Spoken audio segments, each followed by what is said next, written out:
David, thanks for your time as always. Dive straight in with Gunny. What can you tell us? You said you might go for a scan after Saturday's game. What's the latest? Yeah, he will have a scan now at 1:30. So I have not any further news, but we are quite sure that he will not play tomorrow. But obviously we have to wait the scan. Still looks like a muscular issue, do you think? Yeah.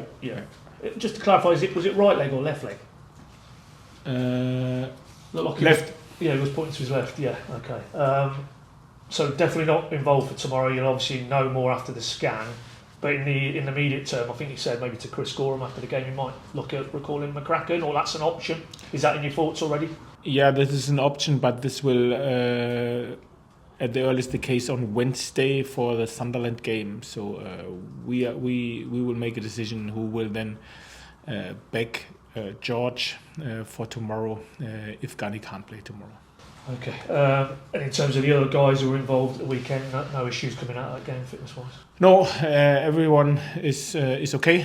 Obviously, some of the guys produced unbelievable numbers. It was our biggest workload in terms of sprints and high endurance runs as well, which only shows what kind of a shift the players brought in. So we have to see who is fresh for tomorrow's challenge. There's pictures there. Marcelino got himself back. He was sort of watching the game Saturday. So does he come into your thoughts now? Yeah, absolutely. So Nacho arrived quite late, as you know. Was tired with all the flight and jet lag time changes. He will be ready for tomorrow again.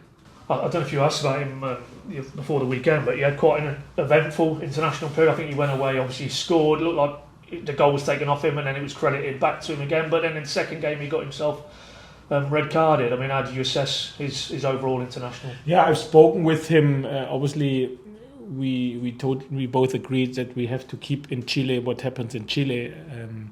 Obviously, I've seen the video footage about it. He knows that he has done a mistake. You should not touch the referee, even if it wasn't something aggressive, if it makes sense.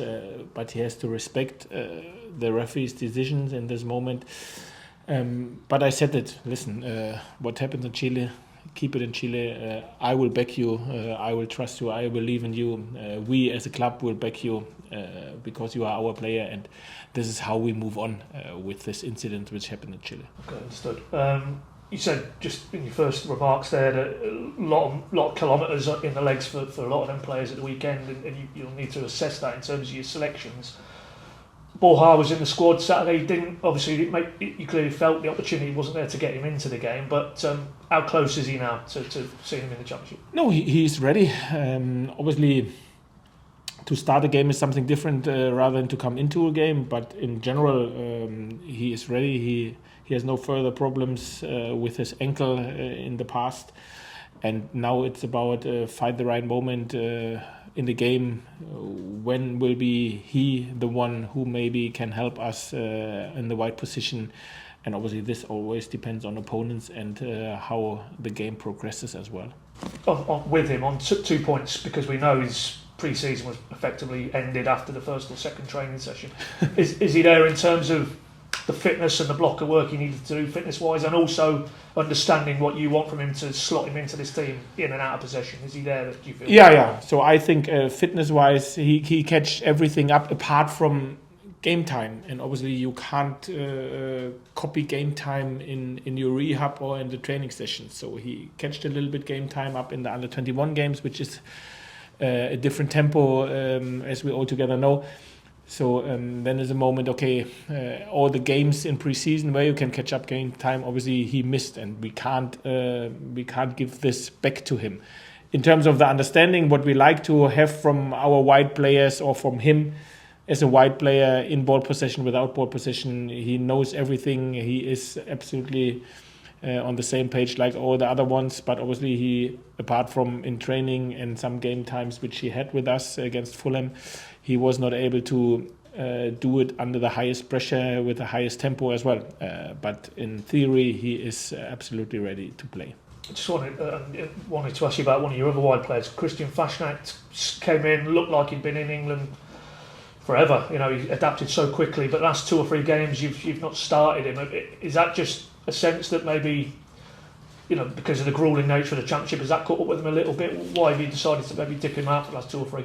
Yeah, at the end of the day, fair play to him how he started. Then we had this very, very busy period with 7 games in 21 games, where obviously, especially our offensive players and wide players, they have a lot of ground to cover, a lot of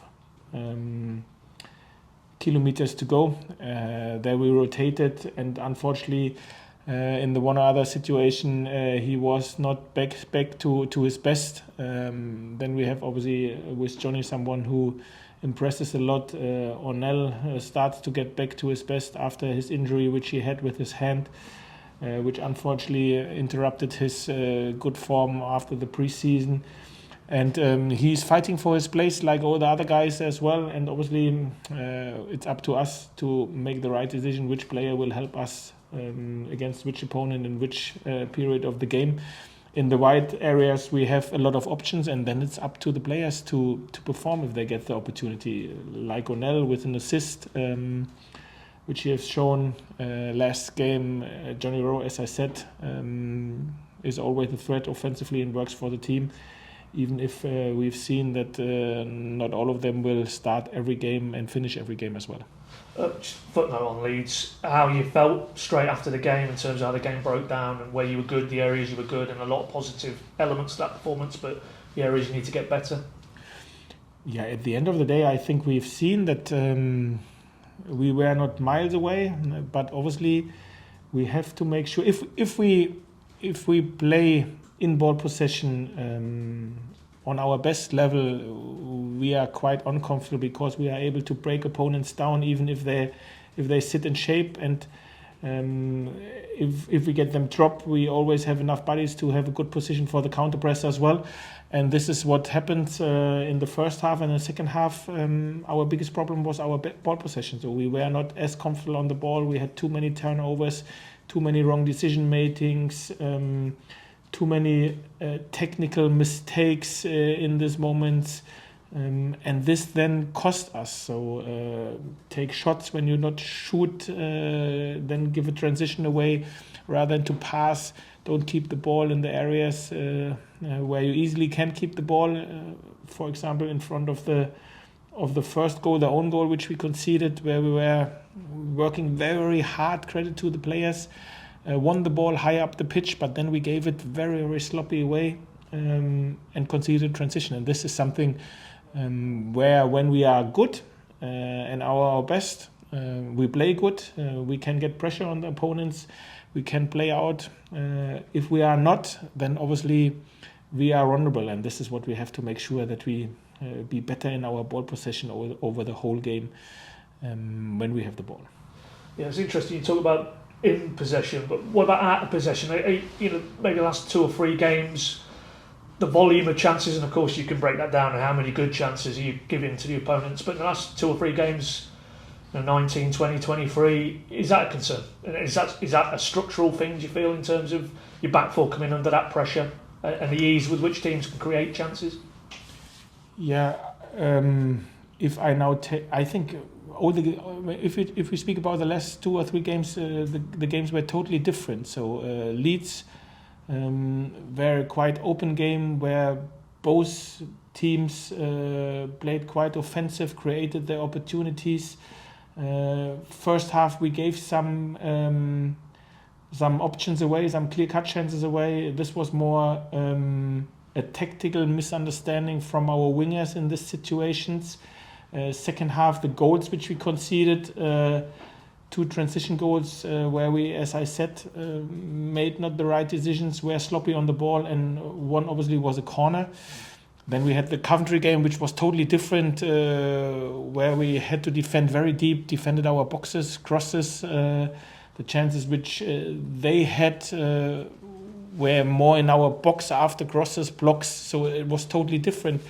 In general, obviously, I love if opponents have 0 chances and we have 15 a game, clear-cut chances. But this is not how it is.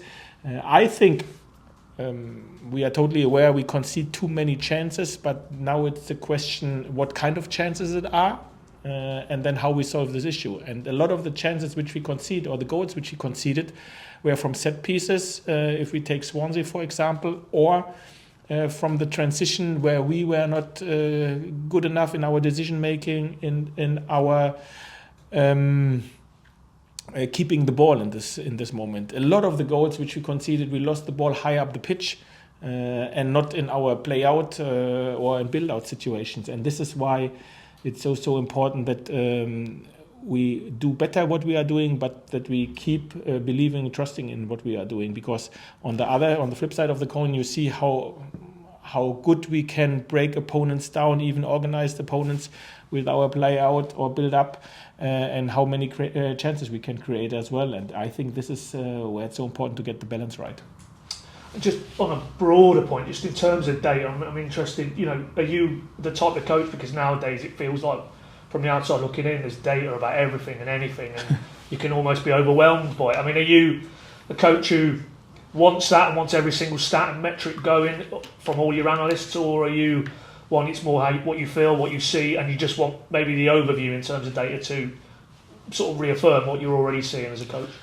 No, I look on the data and I look on the stats. Not all of them, to be fair, because some of them I think you get only to get it. But the truth is as well, I don't know when I was surprised about the data compared to what I've seen anyway. At the end of the day, nearly always it only get backed up what I've seen. So was this against Leeds a high intensive, energetic game where our especially offensive players covered a lot of ground, pressed all over the park, were strong in the backwards press? I've seen this, and then I've seen the numbers, and highest sprints in the league in the season, highest high endurance runs as well. So I've seen that it was a lot. If it was a highest or a second highest, so is this relevant or not? So this was what you've seen. Have you seen that we were very strong in the challenges that we really wanted to go into the battle? Yeah, obviously. Have I seen that we won quite a lot of balls high up the pitch against them? I felt it, and then the stats only backed it. Yeah. Moving on to Borough, I mean, you said straight after the game Saturday, another tough game, and you look at it, I think there's 6 wins now, league and cup. They were there or thereabouts last season, got to the playoffs, so stating the obvious, but it's a very difficult opponent you faced them. Yeah, big challenge. Obviously, if an opponent comes to you with 6 wins in a row, it speaks for itself, but every moment change at one time, and hopefully it's for us, the ones to perform on a decent level, that we can change this, what they've done in the past. And obviously we have to look ourselves. We haven't won a lot of games in the past, and we now like to go back to the winning ways as well. We don't want to rake over old ground, but that was a very painful, obviously, game on Teesside back end of last season. Will you use any of that as motivation for your players when you speak to them? No. Last season done. I said this very, very often. We are focused on the now. Obviously, we know what went wrong against Leeds. We know as well we improved. We've shown some good things performance-wise against Leeds, and now it's up to us. We have to perform on a similar level. In some details, we even have to do it better, and then hopefully we can be as ruthless as we were against Leeds in the first half again, be again a threat in set pieces, and make sure that you win this game. We know how important it is, especially at home for us, especially against the good opponents in and around us as well. And hopefully we can, after Tuesday, produce a gap in between Middlesbrough and us. Yeah, and just final one, I thought it was really interesting what you said after the game Saturday, that the mood is dictated by results. 1 defeat in the first 8, that mood and that feeling was very different to where we are now. And that's kind of what when you boil it down to, you just need a few results now and get 1 or 2 of them wins, and then the positivity will come back. Yeah, and absolutely. To be fair, I think the most important thing is that it's fair. Yeah, so it's fair if the results are not there, that you get criticism and the mood is not great. As it is fair that if you get some results, the mood is good. But the most important thing is that you don't get driven away by this mood, by the noise. You have to be focused on your day-to-day work.